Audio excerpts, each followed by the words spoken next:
I was lucky because I shared some special moment with him, and I'm happy for that, and I'm really proud about.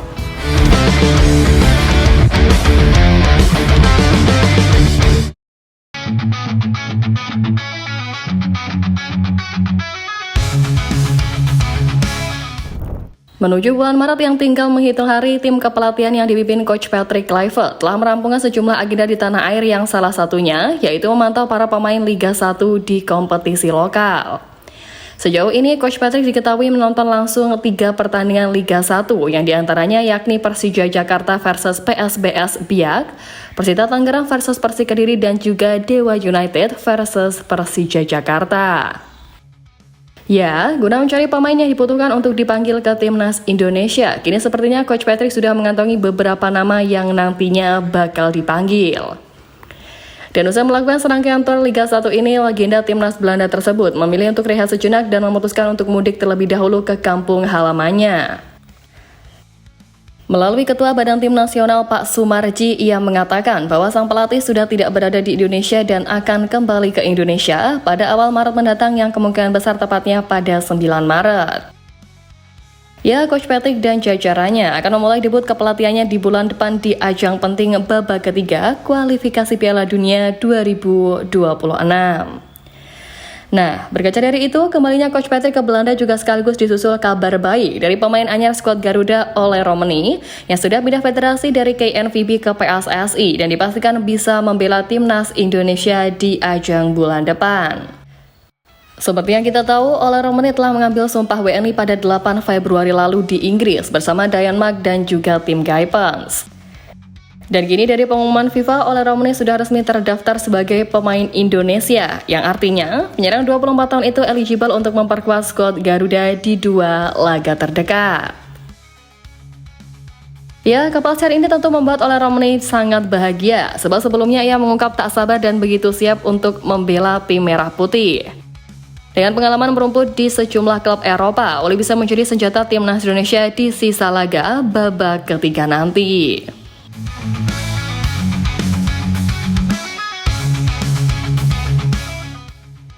Nah, lebih lanjut soal persiapan Coach Patrick dan jajarannya untuk menyambut laga bulan depan. Beliau telah berdiskusi dengan Pak Sumarji terkait 27 pemain yang bakal dipanggil untuk dibawa ke Australia.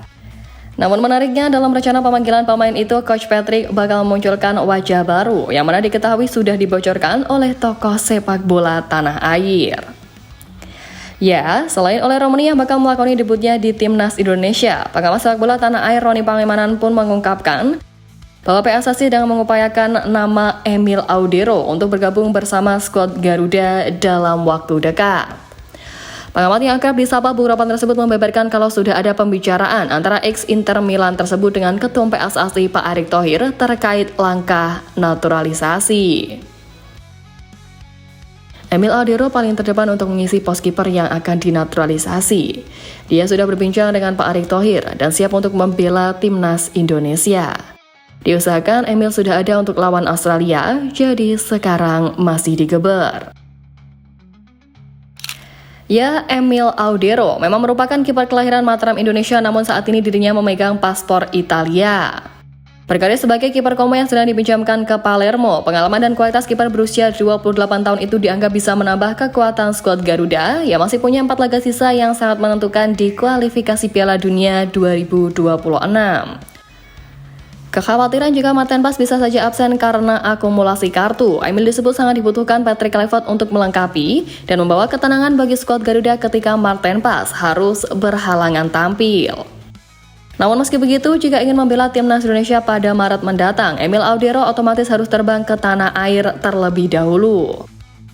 Pesepak bola berusia 28 tahun itu harus bersalaman terlebih dahulu dengan Erick Thohir sebagai tanda sah bahwa dirinya akan memulai proses naturalisasi menjadi WNI. Selain hal itu, Emil Audero juga harus menjalani wawancara dengan Badan Intelijen Negara serta melakukan beberapa tes kesehatan. Dan setelah tahapan itu dilakukan, berkas naturalisasi Emil Audero akan dibawa ke kementerian terkait, DPR, Presiden, sampai nantinya mengambil sumpah WNI. Nah, sekarang yang menjadi pertanyaan, apakah ada waktu cukup untuk menaturalisasi Emil Audero?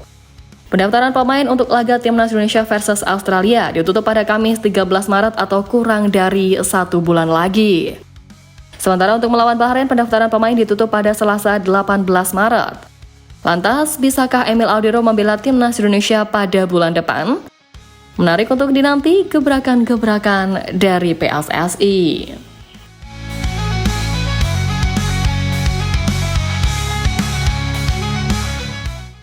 Ya, segala upaya PSSI dan tim kepelatihan untuk menambah kuat tim Garuda memang tak pernah tanggung-tanggung. Hal ini bahkan sampai disoroti oleh para calon lawan timnas seperti Australia, Bahrain, ataupun Cina. Dengan peluang yang sama besarnya untuk melaju ke putaran final Piala Dunia, mereka memantau sejauh apa persiapan skuad Garuda yang disebut sebagai tim kejutan di grup C ini. Ya, tapi meski begitu, pelatih timnas Bahrain Talajic masih saja sombong dengan mengaku optimis kalau kemampuan para pemainnya bisa membuat Bahrain meraih hasil positif di 4 laga tersisa, termasuk saat melawan timnas Indonesia di Stadion Utama Gelora Bung Karno nanti. Ya, kepercayaan diri Talajic akan kiprahnya di sisa laga babak ketiga ini datang karena adanya faktor pendukung yang siap membantu memaksimalkan dari permainan Bahrain. Faktor yang dimaksud adalah rasa kepercayaan diri yang tinggi yang menurut Talajic, Bahrain tengah termotivasi dan siap merebut 4 laga sisa dengan kemenangan. Diamond Warriors memang memiliki modal yang bagus dalam menatap laga bulan Maret. Pasalnya tim arahan Talajic itu keluar sebagai juara Piala Teluk 2025. Trofi tersebut membuat Bahrain sedang dalam kepercayaan diri yang tinggi untuk menghadapi lawan-lawannya, terutama timnas Indonesia. Karena itulah dengan bertengger di peringkat kelima dengan 6 poin, persaingan sangat ketat bakal tersaji di sisa laga grup C kualifikasi ini. Jika kami tetap bersatu, kami mampu melakukan apa saja. Jika ada yang mencoba mengacaukan keharmonisan tim, saya akan berjuang habis-habisan untuk mempertahankan apa yang telah kami bangun bersama. Yap, laga melawan Bahrain pada 25 Maret mendatang bukan hanya melulu tentang balas dendam. Namun lebih dari itu, bagi seorang Patrick Kluivert, laga melawan Bahrain juga memiliki beragam arti dan juga makna. Selain bakal menjadi laga kandang perdana bagi sang pelatih, laga melawan Bahrain ini juga akan menjadi sebuah momen untuknya untuk merebut hati supporter setia Timnas Indonesia. Jika kemenangan bisa diwujudkan oleh Patrick Kluivert saat berhadapan dengan Bahrain, atau syukur-syukur juga bisa memetik hasil positif saat away ke kandang The Socceroos, maka lambat laut pun dukungan akan mengarah kepada sang pelatih.